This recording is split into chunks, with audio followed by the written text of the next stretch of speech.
Om Namo Bhagavate Vasudevaya.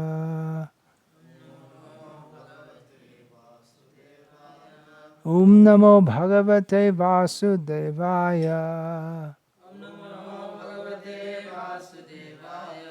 Om Namo Bhagavate Vasudevaya.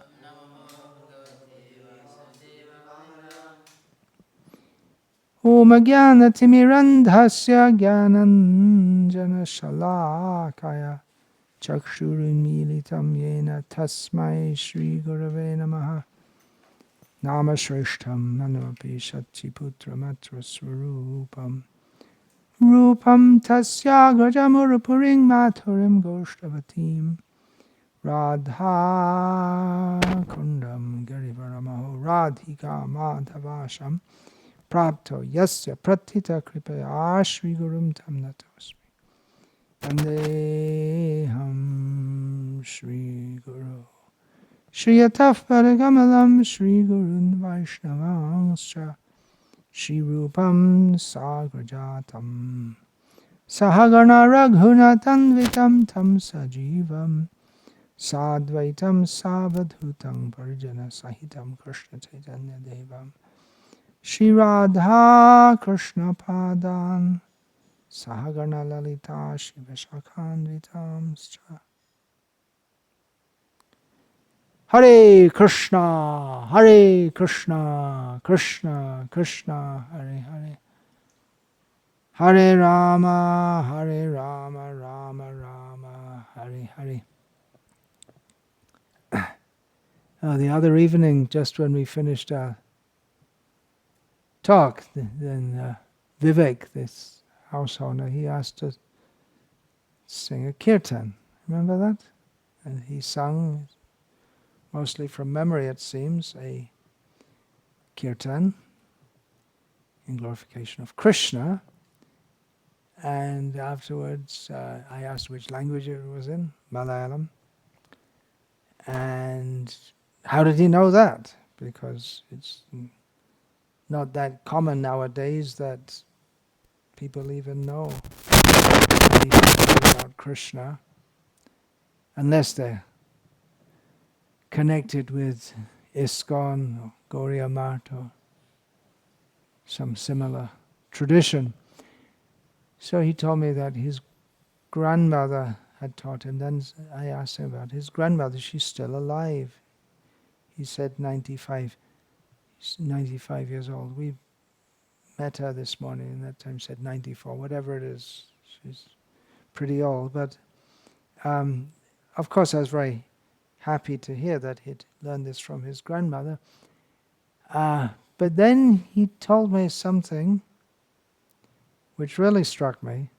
He said to us that every morning she sits for 1.5 to 2 hours and sings from memory verses from Srimad Bhagavatam and Narayaniyam, that's very popular here in Kerala, a work about Krishna based on Srimad Bhagavatam, and various songs about Krishna.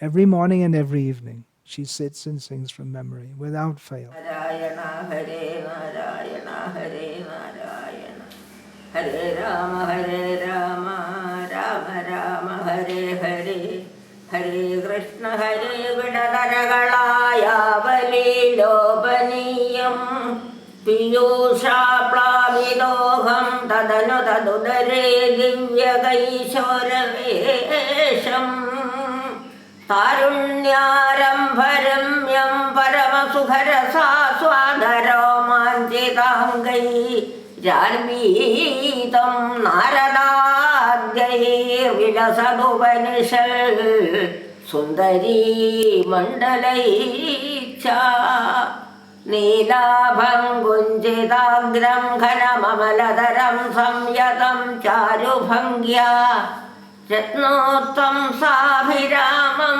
Malayam Dayagan Chandravai Pinchadalai Mantara Shandividam Tava Pruthu Kagari Paraman. But he also told me, and this is what really struck me, is that she's in age, old age, she's forgetting so many other things. Sometimes she forgets who her grandchildren are. She's seen 2 of her sons pass away, including Vivek's father. So sometimes she forgets all kinds of things, which is not unusual at such an age. But she doesn't forget the songs about Krishna.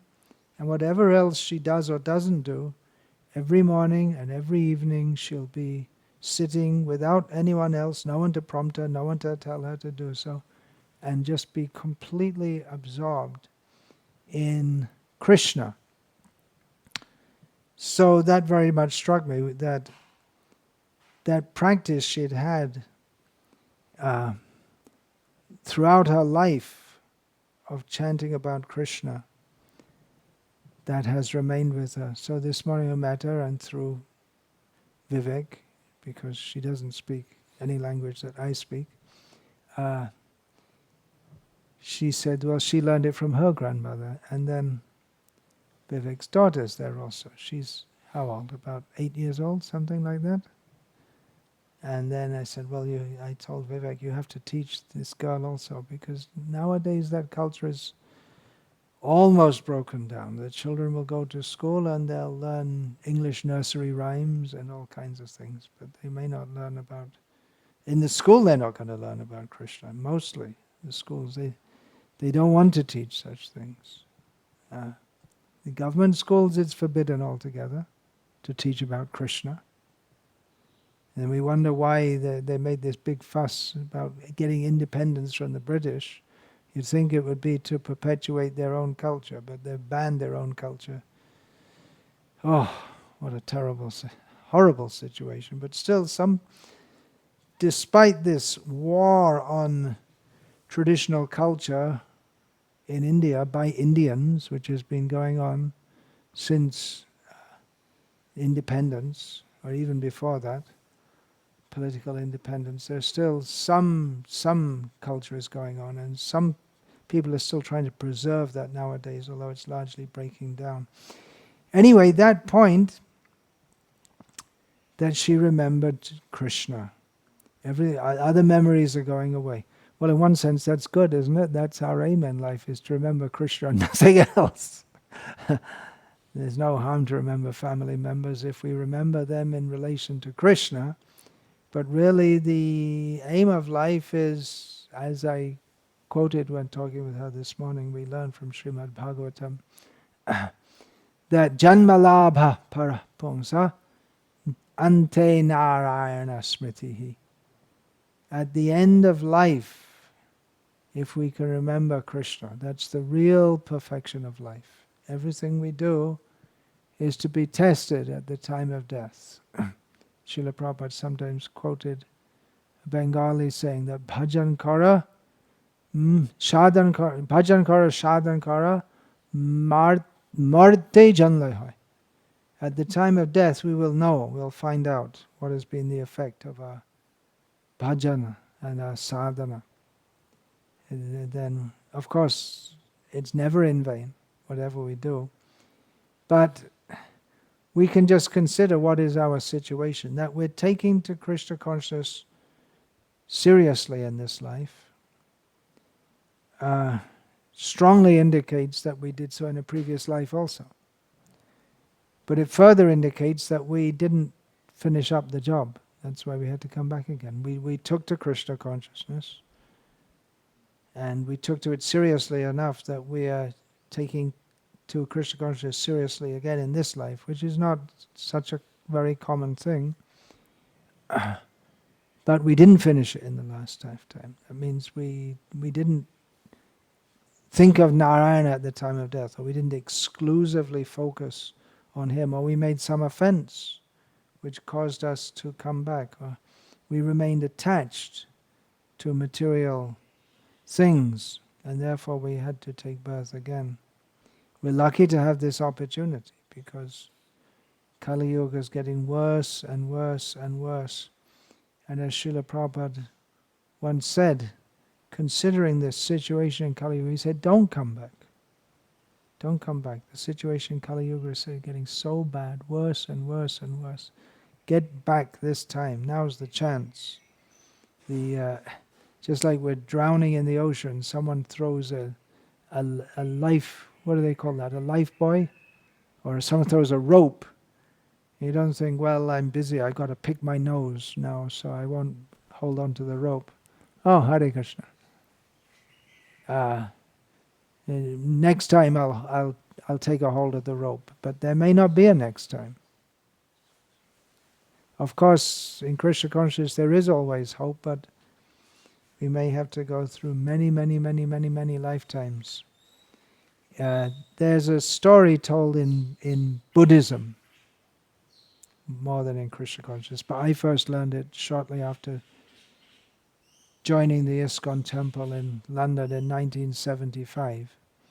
This story is told, and Buddhism, it mostly came from Vedic culture anyway, but it's relevant also, that you just imagine in the vast ocean there is one log of wood with one hole in it. Sometimes you see a hole in the wood where the knot is there. The knot means there's a branch in the tree, and where you cut, there comes a knot there, and that easily falls out, that knot of wood. So there's a plank of water in a vast ocean, and there's a hole in that, and there's a turtle living at the bottom of the ocean, and once in every day of Brahma, he comes up for a breath of air, and his head is just big enough to go through that hole in the plank of wood. So the chances of getting a human birth are like the chances of the turtle coming up only once in a day of Brahma and putting his head just in that hole in the plank of wood. So it's just to illustrate the point that durlabha manava janma, human life is very, very rarely attained. So we should do whatever we have to do to become fully Krishna conscious in this life, so that we don't get born again and we go to Krishna. And the prime means of doing that, especially in Kali Yuga, is hearing and chanting about Krishna and chanting the names of Krishna. We all know very well. Chaitanya Mahaprabhu preached, Hare Nama, Hare Nama, Hare Nama, Eva Kevalam, Kalau Nascheva, Nascheva, Nascheva, Gatiryam Nita. In this Kali Yuga there's no other means, no other means, no other means to attain the ultimate goal than to chant the name of Hari, chant the name of Hari, chant the name of Hari. So Chaitanya Mahaprabhu came that, he personally practiced that, apane achere prabhu jibere shikai. By personally practicing devotional service, Chaitanya Mahaprabhu taught devotional service. And he personally chanted the holy names, both as japa and as kirtan. And that culture is very, very strong, especially in Bengal, but throughout India. The culture of chanting the names, chanting the holy names of Krishna. I was recently reading a book about religious movements in Bengal that would be around, about 100 years ago, in that time period. And almost all of them, they emphasized the chanting of the holy names. Some of them were Vaishnava movements, some of them were pseudo-Vaishnava movements, and some of them weren't even pretending to be Vaishnava movements, but they all emphasized that. It's so deep in the Bengali Hindu consciousness, and from what I've seen in Bengalis, even among Muslims, many of them, they chant. In the Christians in Bengal, they'll go with mridangas and do Harinam Sankirtan or Jisu Nam Sankirtan in the streets. It's so much part of the culture. So chanting the holy names is the prime means. And if you go, that doesn't have to be in temples only. It can and should be in homes also. And but it's not, of course, only Chaitanya Mahaprabhu's movement. This from the Ramcharitmanas, it's also very much emphasized, chanting the names of Lord Ram. And here in South India, it's very well known, especially here in Kerala. It's very well known, the Maha Mantra, Hare Rama, Rama Rama, Hare Hare, Hare Krishna, Krishna Krishna, Hare Hare. From our point of view, they chant it backwards. From their point of view, we chant it backwards. But it's not really backwards or forwards, because whether you chant Rama first or Krishna first, it's the Maha Mantra. So that culture is very much there, but it's under severe attack.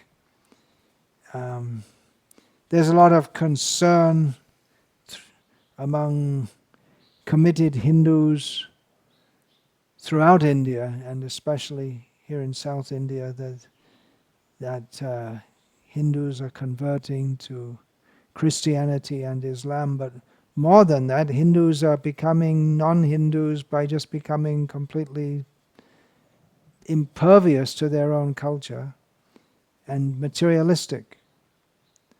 And they don't know, they don't chant the holy names of Krishna. They don't, just like I often give the example in Tamil Nadu, that if we say the name Ramanuja, people will mostly think of the mathematician of that name, rather than the well, it's difficult to say, but we should be a little cautious, but I think we can still say confidently the greatest spiritual figure in the history of the Tamil people. Of course, he himself would pay respect to the Alvas, so we have to be a little careful in saying this, but massive, towering figure in the history of Tamil culture, and then they don't know. People don't know. No one teaches them. They may teach in the school about Ramanujan, the mathematician, but not about Ramanuja, the great devotional Acharya. So that culture is passed down traditionally in the homes, in the schools, in the temples, in the homes. It's very important. The culture that Arjuna was very afraid of when he refused to fight. He said that if Strishu Dushtashu Varshnaya Jayate Varna Sankaraha. He said if the women become polluted, then bad population will come forth. So Arjuna, even at that time, he recognized that women, they have such a major role in preserving and transmitting the culture. And there's a prime example of how you, in your childhood, learned from your grandmother. She learned from her grandmother, and she's, whatever else she may forget, she's not forgetting Krishna. So that's Krishna's kindness, that he keeps himself in her mind. Neuropsychologists, they may say, well, this part of the brain deteriorates, and this neuron this, and that neuron that, and give some neuropsychological explanation, which may be true from one perspective, but we understand that behind all the laws of the universe there's the great lawmaker, Mayadhyakshena, Prakriti, Suyate Sacharacharam. Krishna oversees everything. So the fact that she remembers Krishna is a great blessing from Krishna. Krishna becomes very pleased when people chant his holy names. And she has this practice of doing so. So there's something for all of us to take inspiration from. That at the end of life, we have to remember Krishna. And what's the means to remember Krishna, to attain Krishna? This came up we'll find in Chaitanya Charitamrita. Sanatana Goswami at one point wanted to commit suicide, which is a very wrong thing to do. But he thought, if I fall under the wheel of Jagannath's cart, then it'll be okay, because it's Jagannath Puri is an auspicious place, and to die under the wheel of Jagannath's cart, that will be very auspicious. So it won't be sinful, because he thought, I couldn't serve Krishna properly. So in this way, I'm not using this life properly, so let me just give it up and attain Krishna like that. And Chaitanya Mahaprabhu, even though Sanatan hadn't told anyone of his plan, but Chaitanya Mahaprabhu understood his plan and said, Sanatan, if I could attain Krishna by committing suicide, I'd be prepared to commit suicide 1,000 times and 1,000,000 times. But Krishna is not attained by suicide. Krishna is attained by hearing and chanting about him.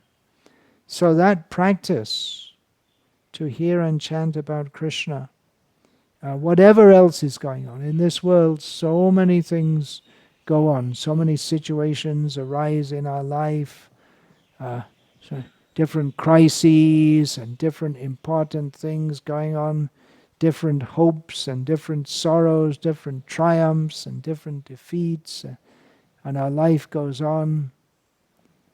But really the only thing that matters, and the thing we have to remember at the time of death, is Krishna. So this practice, sadhana, this practice of regularly hearing and chanting about Krishna, that means that this will go into our consciousness.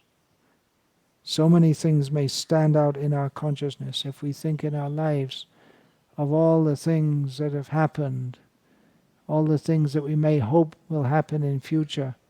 There may be so many things in our consciousness, but this practice of daily hearing and chanting about Krishna, that should be the main impression in our life, so that we can think of Krishna, remember Krishna, just keep on going.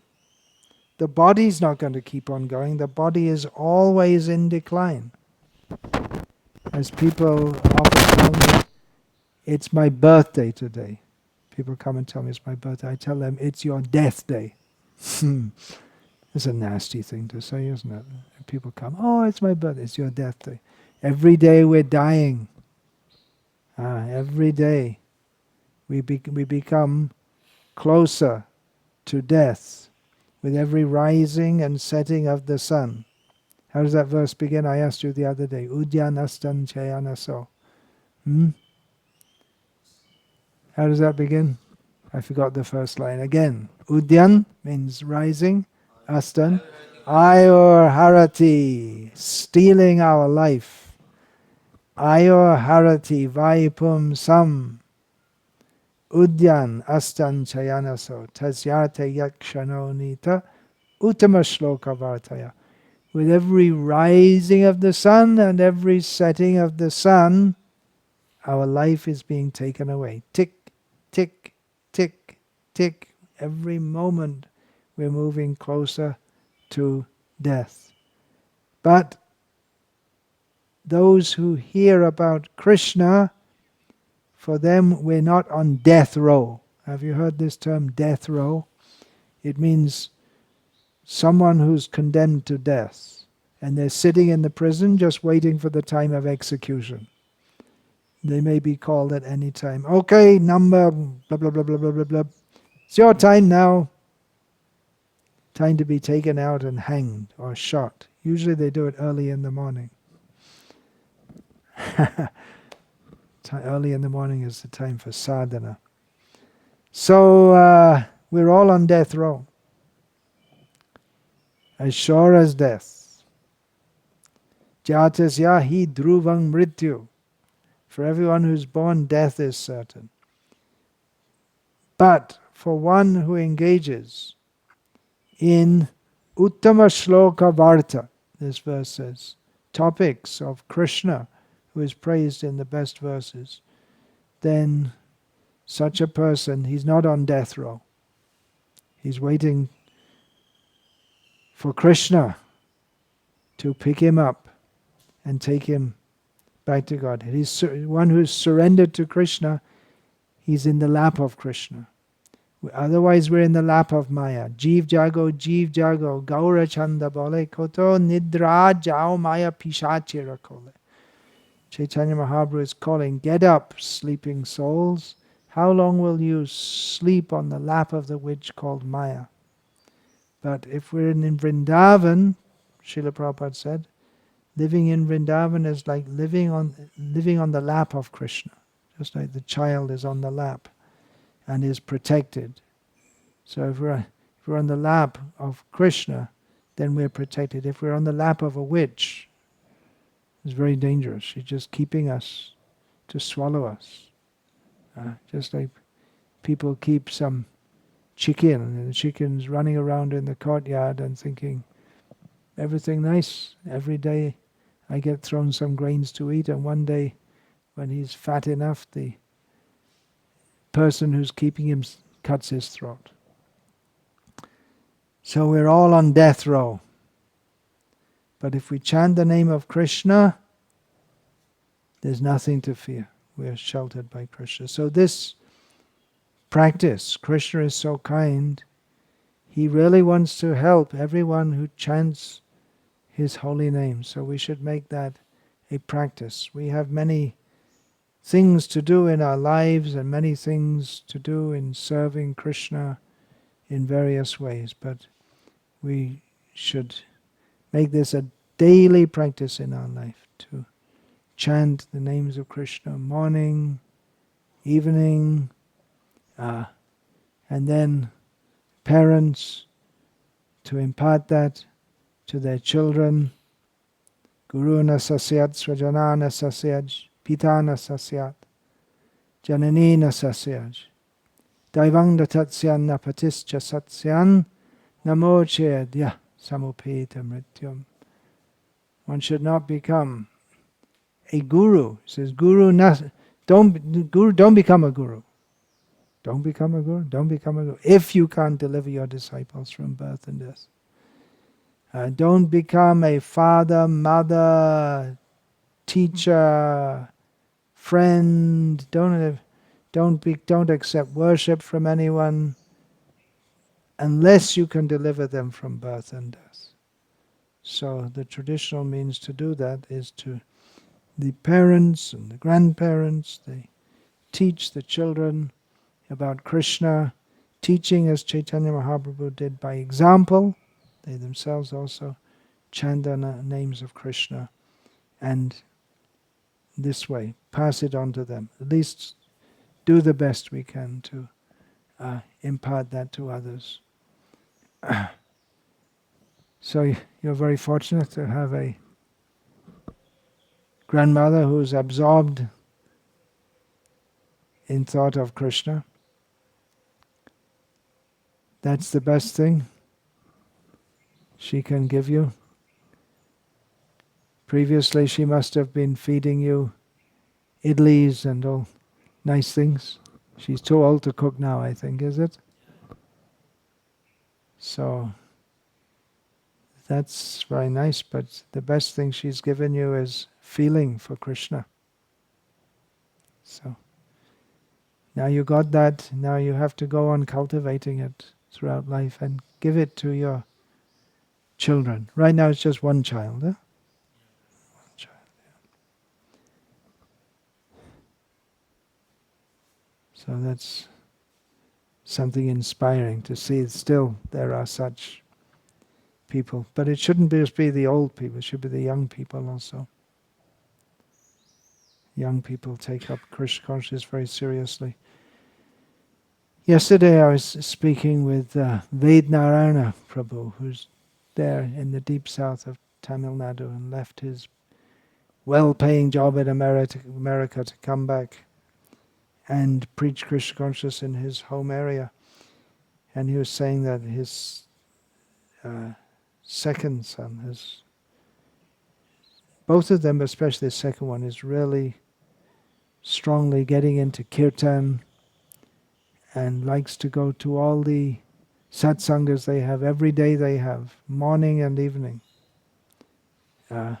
Morning in the town, that's Trichendur, and then in the evening sometimes in Trichendur or other places around about there. So his second son especially likes, first son's more absorbed in studies nowadays. but the second son especially is very much relishing kirtan and getting into it more and more. And that I always say for our Gurukuls. I told Chitahari and the others that in the Gurukul we're teaching the boys so many things, but the main thing, they have to come out with a taste for Krishna conscious, especially chanting the holy names. And in the Gurukul that you were in, I think that he's achieved that with the first batch. You were in the first batch, right? That all the boys who are in there, they like to chant Hare Krishna. So that will stay with you throughout life. So go on chanting and give that to others also. Whatever we get, any good thing we get, we have to share that with others. We should not be a miser. It's our duty to share it with others. So the best thing we've got is Krishna consciousness. So we should share that. Just as your grandmother, she got it from her grandmother. So you've got it. No, you cultivate it more and share it with others. That's Chaitanya Mahaprabhu's process. When he met one, or he stayed in the house of one married Brahmana, just as he entered South India, he met he stayed in the house of one married Brahmana who wanted to leave his home and travel with Chaitanya Mahaprabhu. But Chaitanya Mahaprabhu said, no, you stay here, and Jare Deko Tare Kaha Krishna Upadesh Amaragya Guru Hoya Taro Edesh. Chaitanya Mahaprabhu said, no, you just stay here in your home life, and you take up Krishna consciousness, and whatever you've learned, you pass it on to others, and this way you teach others and become a guru to others. So we often hear that the mother is the first guru. So in the case of your grandmother, she was to you. And then others should be there also, just like Srila Prabhupada said, that practically everything he learned about Krishna consciousness, he learned it at home from his father, who was a pure devotee of Krishna. But then that was solidified by his Diksha Guru, Bhaktisiddhanta Saraswati Thakur. And also he got from Bhaktisiddhanta Saraswati Thakur the idea of preaching and spreading that to others. Otherwise, the basic practices, he got that at home. But of course then the commitment to chant daily on beads and the inspiration to study Shastra, to preach, he got from his Diksha Guru. And that's a very good start if we have it at home. As Srila Prabhupada writes in one of his purports that there are two conditions which are very favorable for becoming a pure devotee. One is to have devotee parents, pure devotee parents, and another is to have a bona fide spiritual master. So give the children a good start.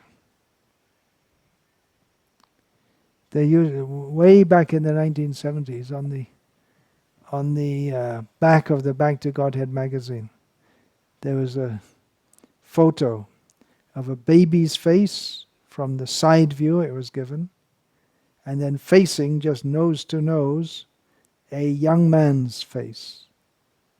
So it looks like the father and the baby, and I can't remember exactly the wording, but it said, what are you going to teach your children about the meaning of life? Phew, heavy question, huh? And then take this Bhagavad Gita as it is. You have to know this and teach this. So some different lessons we can learn from this. One is about the culture, parampara, succession, one to another, passed down in this, we say disciplic succession, but maybe family succession also. And We learn also how we have to make a habit of daily applying ourselves to chanting the names of Krishna with feeling, so that it goes so deep into our heart that we cannot forget it. We don't want to forget it, and it remains there even if everything else goes away. The memory of everything else may fade away, but we don't forget Krishna. Hare Krishna.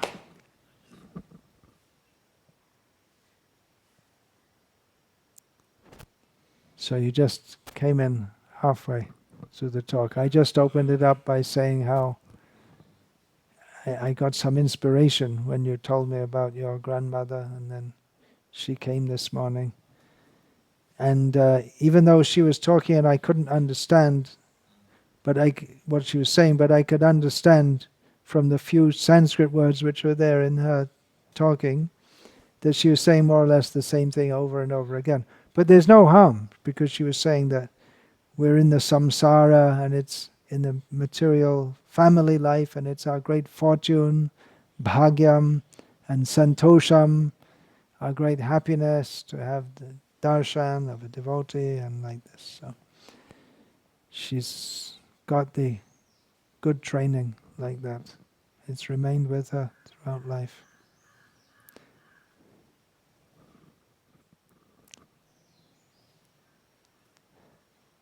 So the talk this evening was based on that, yeah.